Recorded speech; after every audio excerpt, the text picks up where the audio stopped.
The Legend of Heroes franchise, also known as Trails or Kiseki series in Japan, is a series of JRPGs developed by Nihon Falcom. As of writing this, the series contains 2 trilogies and 1 duology of games that follow an interconnected narrative.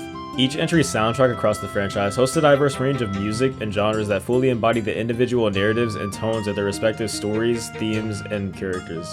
This video aims to introduce those who may not know about the series, as well as existing fans of the series, to some of the standout tracks and composers behind them. I'll also analyze the soundtracks from a thematic, narrative, and production standpoint throughout the video.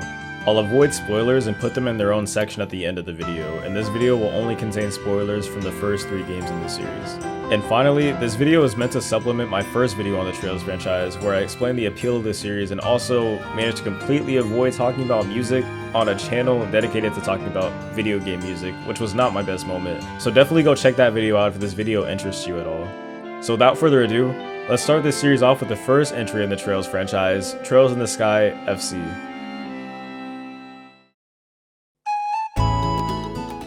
Trails in the Sky, also known as Trails in the Sky FC, is the first chapter of the saga and the start of the Sky arc. The soundtrack represents the humble beginnings of the franchise, as well as the nature of the protagonist, Estelle Bright. Estelle is a kind, energetic, reckless, carefree, and oftentimes naive young woman who embarks on her own personal journey. Throughout the game, she sets out to discover her own identity, claim her title, and uncover the truth and history of the world of Zemuria. She's accompanied by her adoptive brother, Joshua Bright, the deuteragonist of the story, as they become bracers, the region's protectors and peacekeepers. The theme and tone of the story is expressed through its soundtrack with a combination of lively jazz and orchestration, which I'm a huge fan of personally. This is still my favorite soundtrack in the entire series to this day. The soundtracks of this trilogy in particular have some of the most unique tracks I've ever heard in a JRPG. It was a breath of fresh air hearing these songs throughout my playthrough. Something that the Sky Arc soundtrack exceeds at, no pun intended, is the use of leitmotif from a narrative standpoint throughout the entire arc. I've seen very few pieces of media utilize a leitmotif to this extent while still keeping things fresh and interesting. The composers behind the Trails games tracks are the Falcom sound team J.D.K, which at the time was made up of the following composers/arrangers. The 2 most prominent ones throughout this soundtrack were Hayata Sanada and Wataru Ishibashi.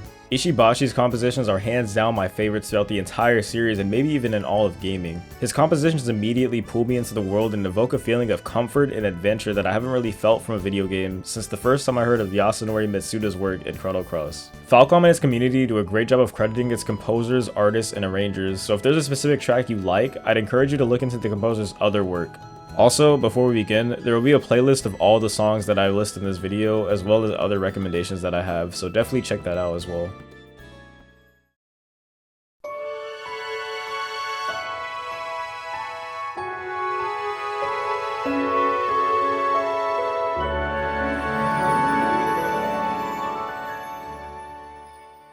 Sora no Kiseki serves as the title and opening track of the game, as well as the entire series.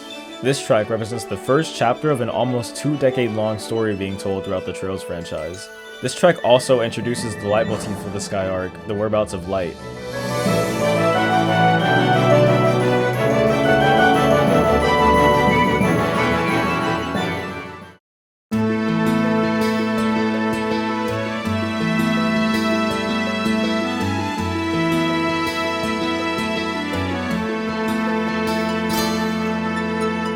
Feeling Sworn with the Wind is the main menu theme of Trails in the Sky, as well as Estelle's theme. This track, like many throughout the game, also uses the leitmotif of Whereabouts of Light. I'll play this one out so you can familiarize yourself with it because it'll come back many times over the course of this video.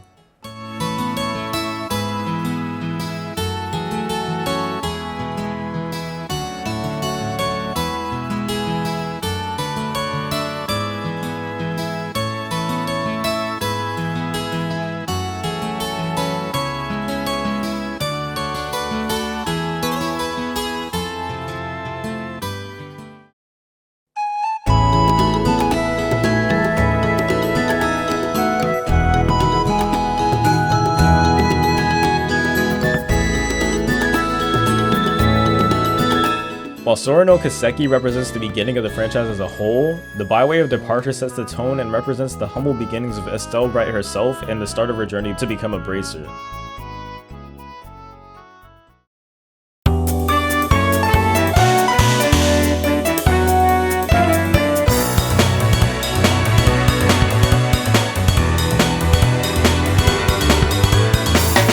Sophisticated Fight is the battle theme of the game, and if you're a fan of JRPGs, you have definitely heard this song before. I personally heard this song floating around on the internet for years without knowing it was from this game, and you might be in the same boat. The main battle theme of any game is what you're going to hear for the majority of your playthrough, so it's important to nail this track, and I think they succeeded without a doubt. This is easily one of, if not the best battle themes I've heard since, I don't know, since Final Fantasy XIII maybe? In my eyes, this track has always represented Estelle's personality as well as her perception of combat. Estelle is a playful, upbeat, and energetic character who always aims to challenge herself, so most evenly matched fights are fun in her eyes and viewed as a chance to test her skills. This track represents that personality perfectly.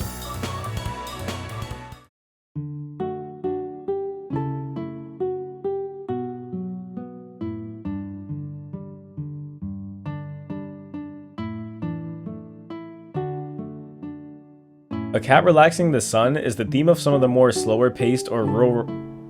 I'm texting, I don't even know why I wrote that into the script. Rural towns throughout the game, as well as scenes where the party has moments of respite. This song reflects the tone for the majority of the Kingdom of Liberal's population, which is important for the world building across the series going into later games. Side note, this is one of my favorite songs, if not my favorite song in the entire franchise. I have a huge soft spot for this song just because I think my love for Chrono Cross's soundtrack and how laid back that one is kind of influenced my taste in music, and I just really love cozy tracks like this one.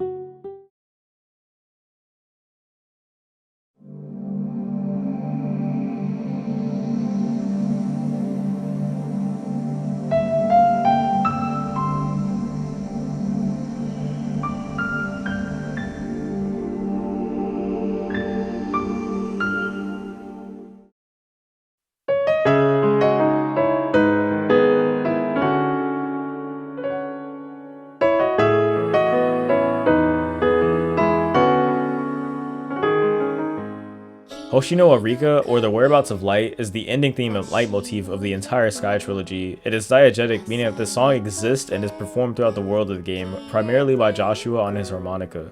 This song holds narrative significance for the entire arc, on top of being tonally distinct when compared to the rest of the soundtrack.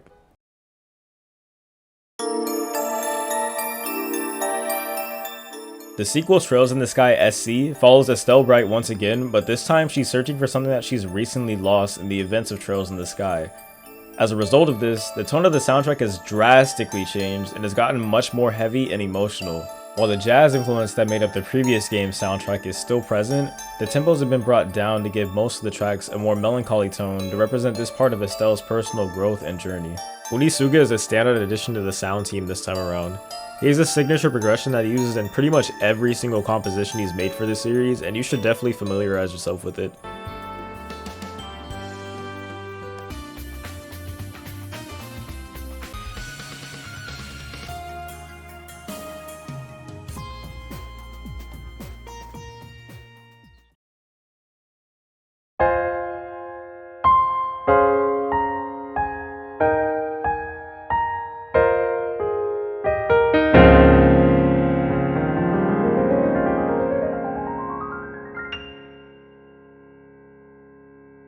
The title screen of Trails in the Sky SC immediately communicates to the player that the tone of the second half of the game is going to be completely different from the first.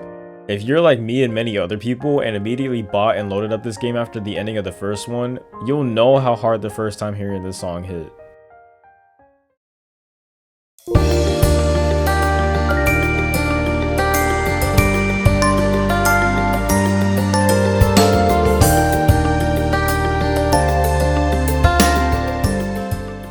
After the events of the first game, Estelle sees that she's nowhere near strong enough to progress in her journey, which leads her to dedicate a few months to training. This overworld theme is the first track that plays after she returns from her process of self-discovery, training, and growth, and sets the tone for the second half of her journey. When compared to the Byway of Departure, the previous overworld theme, you can hear a world of difference in tone even without playing the game yourself. This is Estelle's growth and progression between FC and SC manifested into one track.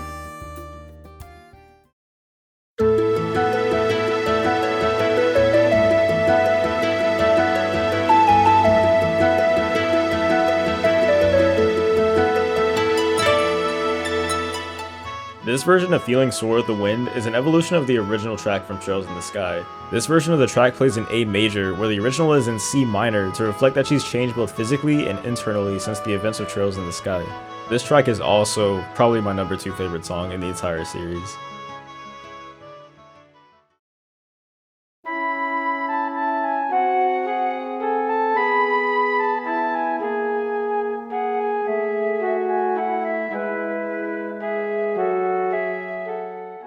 The Dream Continues is a track that represents Estelle's pursuit of her dream, her ideals, and those that she loves. This song plays whenever Estelle achieves a step in the pursuit throughout the game, and it hits every single time.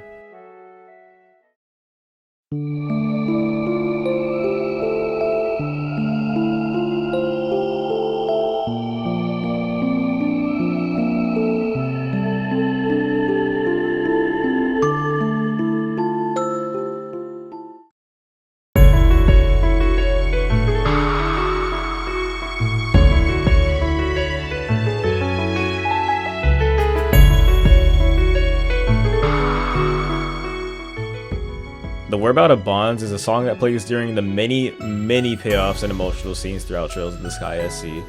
Phenomenal song. I'm pretty sure I almost teared up every single time this track played.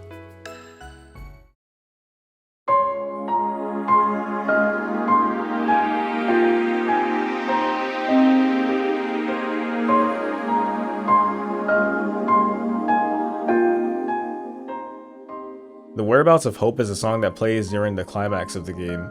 The song is a full rendition of the main menu theme song and brings the story back around full circle. The track Whereabouts of Hope turns an originally somber and desolate song into one filled with hope and brightness.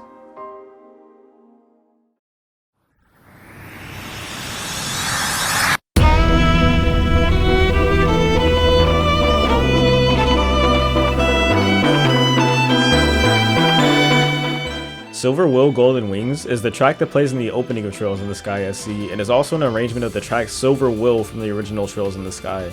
This is the theme for the main antagonist, which means that it's also synonymous with some of the best quotes and moments in the game.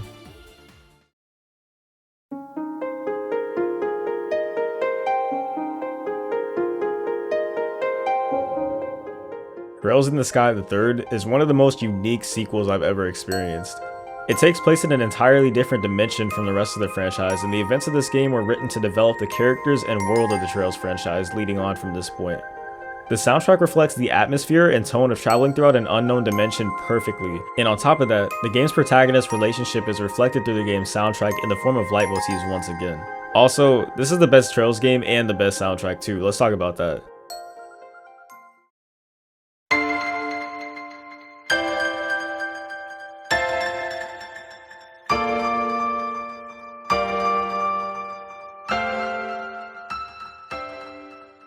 As the main menu theme of the game, a faint glitter of light pulls the player into the world, atmosphere, and tone of Trails in the Sky the Third. It's apparent as soon as you load this game up that it's not going to be anything like the 2 previous games. Cry for me, 君の声かき込めてる叫んでる僕の名前を Cry for Me, Cry for You was the opening of Trails in the Sky the Third, and this is probably the best song in the series. I know I've said that probably 4 times already, but this is the one. This track represents the growth that the protagonists of the story undergo together over the course of the game.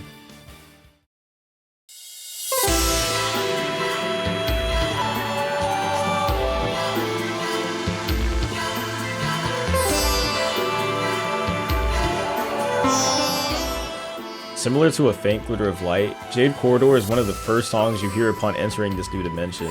This track also sets the tone for the rest of this unique entry of the Trails franchise.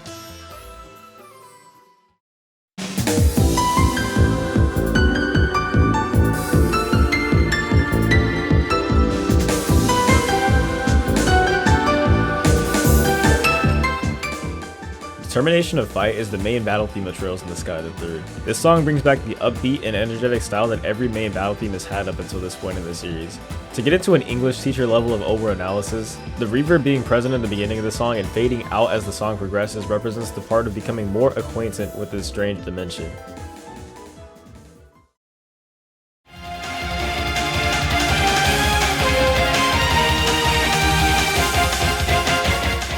While dreamy and boisterous Holy Land is an incredible track, the real reason I chose it is because there's a hidden message within it.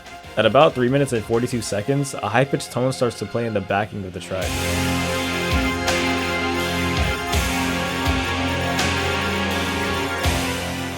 That tone is actually a Morse code that spells out a message that says, "Sound Team J.D.K, love for you, Sound Team J.D.K, be progressive for you."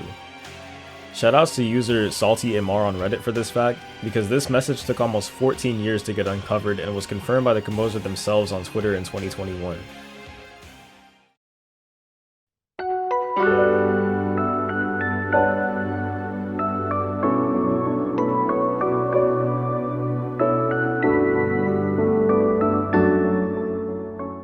Looking Up at the Sky ending version is not only the ending theme of Trails in the Sky III, but the ending theme of the entire Sky trilogy as a whole. This song represents the end of every character involved in this arc's personal journey, and this is also a variation of the original Trails in the Sky SC song. I definitely cried when I heard this song. I was not ready to finish this game.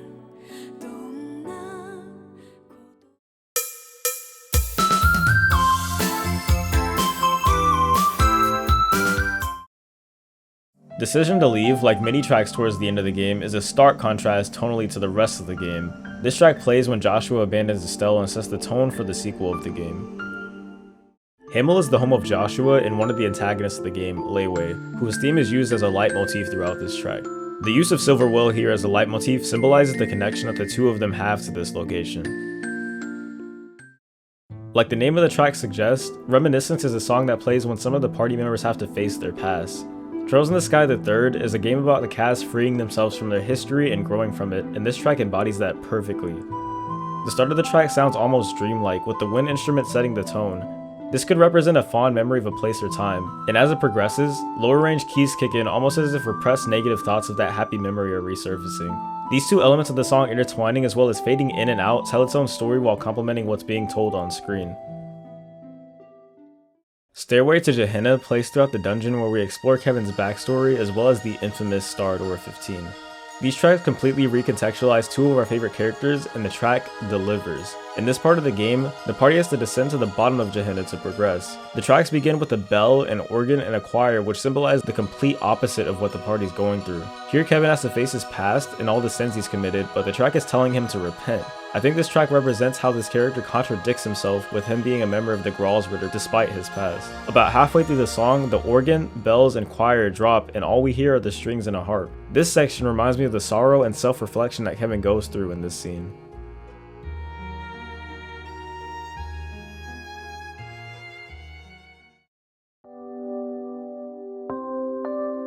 To Meet Again Someday is the song that plays when the party gives their final speeches before they all leave Phantasma and depart from each other at the end of the game. This song represents all the bonds the party has made with one another throughout the entirety of the arc and serves as a send-off for this story and the Sky arc as a whole.